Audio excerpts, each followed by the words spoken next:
Hey everybody, Hunter back again for part number 12 of the build tutorial. This time around we're going to be working on the rear suspension. Now I went ahead and cut all the parts off the trees, got everything cleaned up, all the mold lines, ejector pin marks, all that stuff is ready to go. So I didn't bore you guys with the sanding and scraping again. But we got all that cleaned up, and also we have the rear end over here that we put into primer the other night, and got all the little issues out of it. I'm going to show you something here on camera. If you look right at the top of the rear end there, right where the tubes go in, see if I can point to it, right in front of my finger there, you'll see two small sink marks in that. Now I saw those and I was like, okay, is that going to affect anything? Um, you know, is it going to cause me an issue or whatever? And no, it will not, because it's going to be on the upper side, facing up into the floor pan, so you won't really see that. If it's something you couldn't deal with, you could go put a little bit of putty in there, sand it down, and be done with it. On this particular build, since it's facing up and you can't see it, we're not going to mess with that. So what we're going to do is, the last episode we put in the battery box, the battery, the air tank, and the air pump. And of course, the one before that, we did all the front suspension. I still have to sand down the filler that we put in here to cover up those little where the tabs glued in. And I went ahead and did a little bit more sand work up here on the front of the frame horns. Got that a little closer. Of course, we put the fuel tank top in. So now we're going to move on to the rear suspension and get that installed. So here we go. We're going to start out with the what are we going to start with? I'm going to look at this here and see what we're going to start with. I think we'll start with doing the ladder bar, or the 4-link assembly. Yeah, we're going to start with the 4-link assembly and get that glued to the rear end. Okay, and like I say, I've already cleaned all this stuff up. We're good to go. Take a little bit of extra thin. We're going to put on this mount, and then also we're going to put a little bit on the rear end itself.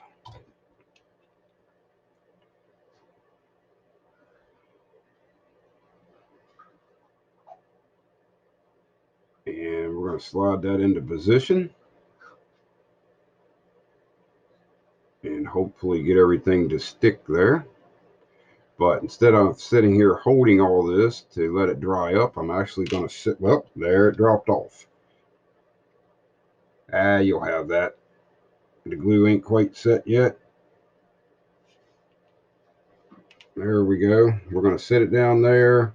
We're not 100% worried about it being perfectly lined up right now. We're going to go ahead and put, oof, I did forget something on this. If you look at the side of the mount there, see that round circle? That's a raised injector pin mark. I forgot to get rid of that. I did it on the other side, but I didn't do it on this one. So we're not done with the sanding and scraping on this. I don't think we're ever done with that. Okay, we'll get that mark out of there. That's an easy enough fix. And we'll just take the hobby knife, scrape it down, make everything nice and smooth there.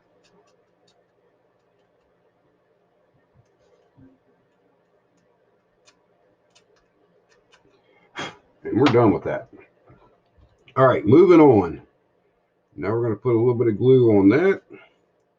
A little bit of glue in this other notch on the rear end. And then we're going to slip that 4-link assembly into place.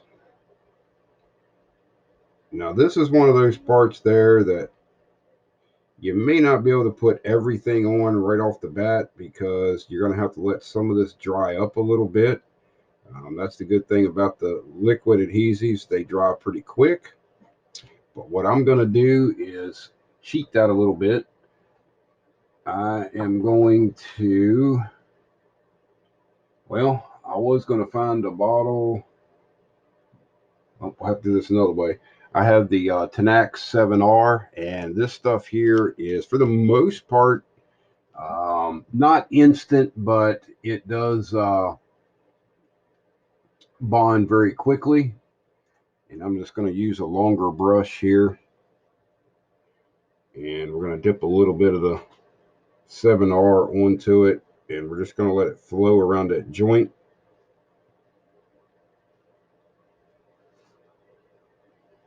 And this should set up a little bit faster than the Tamiya Extra Thin.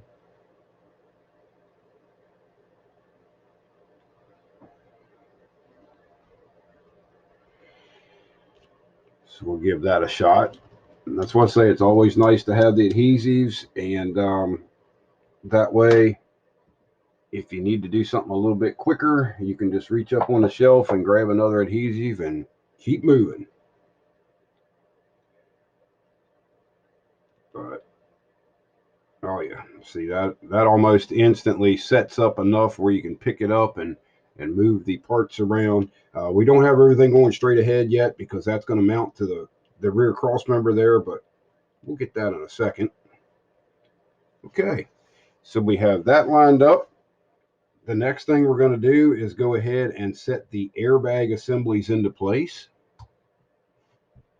And I'm just going to take a little bit of Tamiya Extra Thin. In fact, to tell you the truth, on this airbag, the way that they mount over top of these round uh, mounts here, I'm going to use the thicker Tamiya adhesive. And we'll set the airbags into place and try not to knock everything else apart in the process.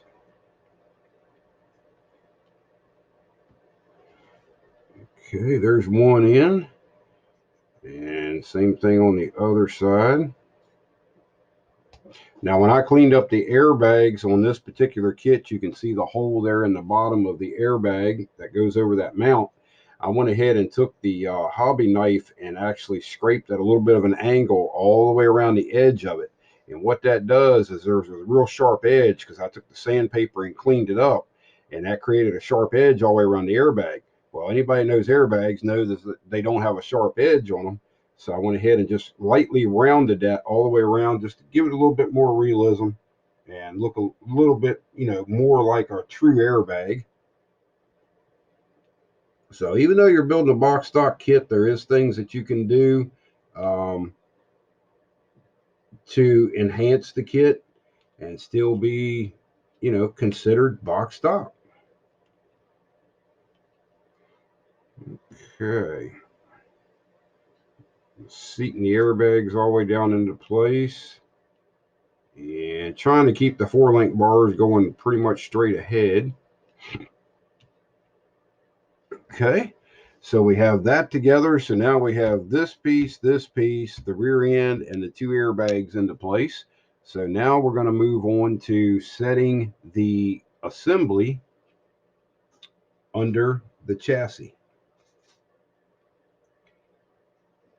and see if everything fits. Hopefully it does, but we'll see. And I may have to do this upside down. I may have to flip this over this way. Might be an easier way to set that in. Oh yeah, that's going to work much better.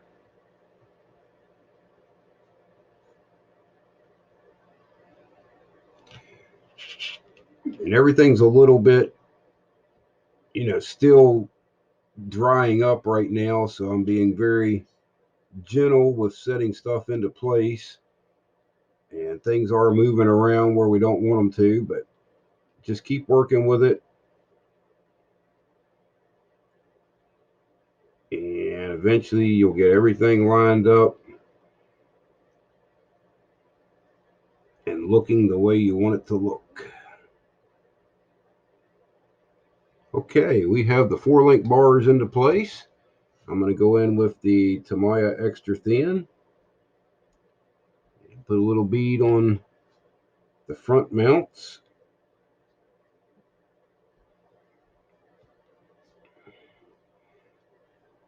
And then hopefully that stays into place while I flip this over here. Oh yeah. And then we're going to drop a little bit of glue down in these airbag mounts. And this one airbag I've got to push into place a little bit more. It's not quite seated all the way yet.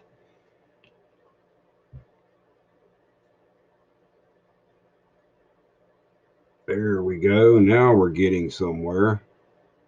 So we're going to push that up into place. We're going to push the other one up into place. And I'll show you what I was talking about on the front suspension. Remember I said that AMT had this set up where it was in the dropped position. You can see how close the rear end is to the frame rails. So this thing is in the lowered position as far as ride height. In fact, the way that they have it, the rear end is pretty much sitting right against the bottom of the frame rails.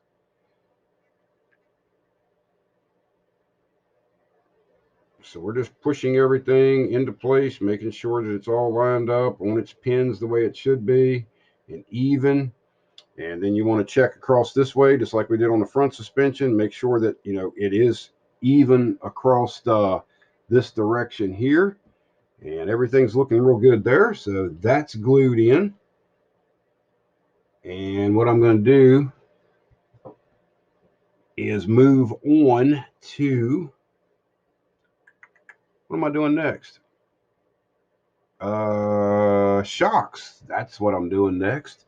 We have them cleaned up and ready to go on. And actually with the shocks, it looks like I'm probably going to need a pair of tweezers for this. And I want to get the right shock. There we go. That's the one I'm looking for right there. And those have to slip into a mount here on the inside of the frame. And I'll probably drop this thing 15 times trying to get it into place. But we'll get it in there.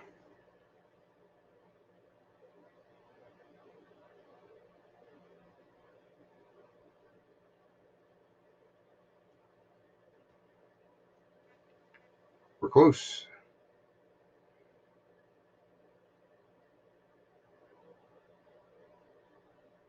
Well, almost.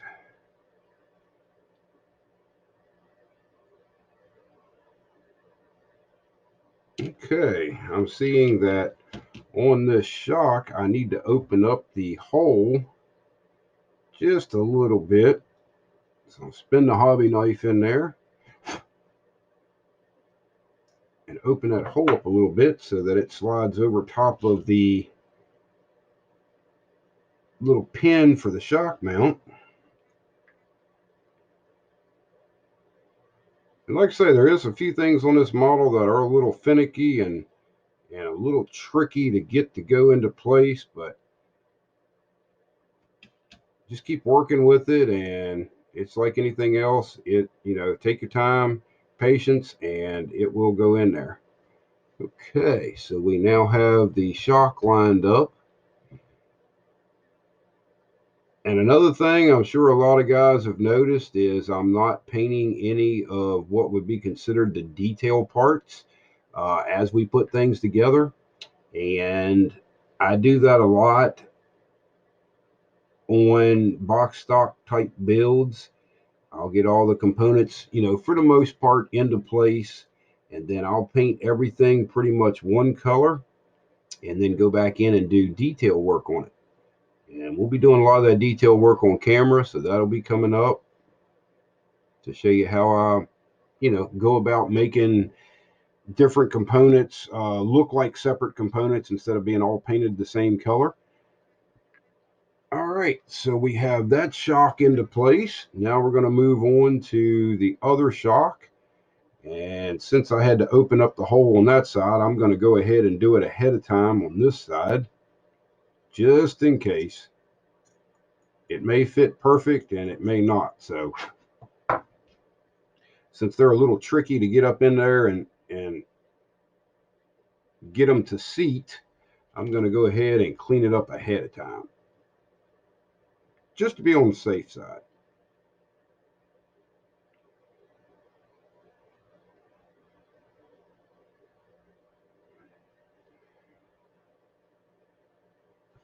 Okay, we got that in there and lined up on the pin. Take a little bit of extra thin, put on the lower mount, and a little bit of extra thin on the upper mount.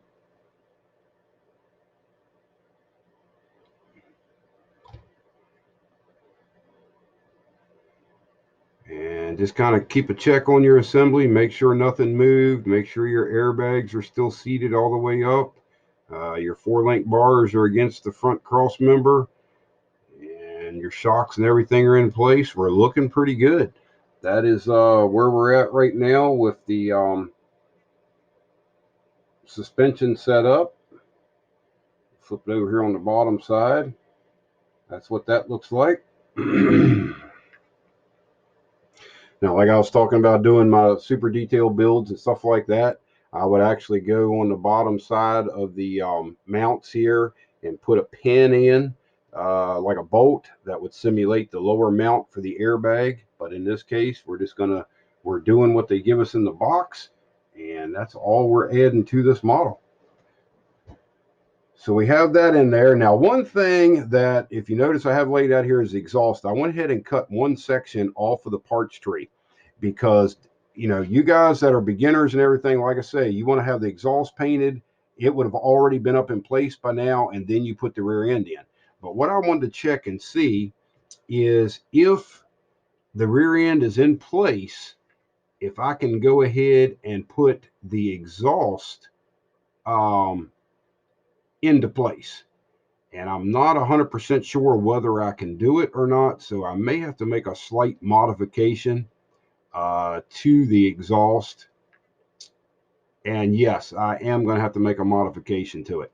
What I'm going to have to do is snip the exhaust right behind the muffler here. And what I'll do is slide the back part of the tailpipe up and over the rear end, and then I will put the muffler and everything up from underneath and then glue those two back together. But with getting all this assembled first and painting the chassis, I didn't want to put the exhaust in, and I just wanted to check that. That's something you need to check along the way. Sometimes you can slide the exhaust in after you put the rear end and everything in. In this case, you can't do it, but even on box stock rules, all you're going to do is just cut this off very cleanly right here at the back of the muffler. You're going to paint everything up, clean all your mold lines and everything, and get everything painted up. And then that'll go together as a 2-piece assembly instead of a 1-piece assembly. So no big deal. And we'll do that on camera. I'll show you how to go about doing that. It's a fairly straightforward, easy trick to do. So what do we have next for the rear suspension? We have the panhard bar to go in, and I already have it cleaned up. It's right here. And the panhard bar goes into a notch over here in the frame rail and just goes down to the rear end housing on the other end.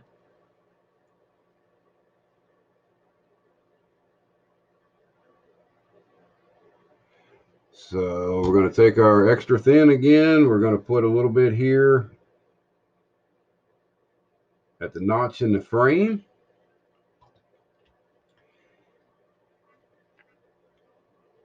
And then we're going to move the panhard bar up into position at the rear end. And where is my scriber at? Here it is. I use a scriber a lot of times for pushing components into place and just kind of scooting them where you want them to go. You can do it with the hobby knife too.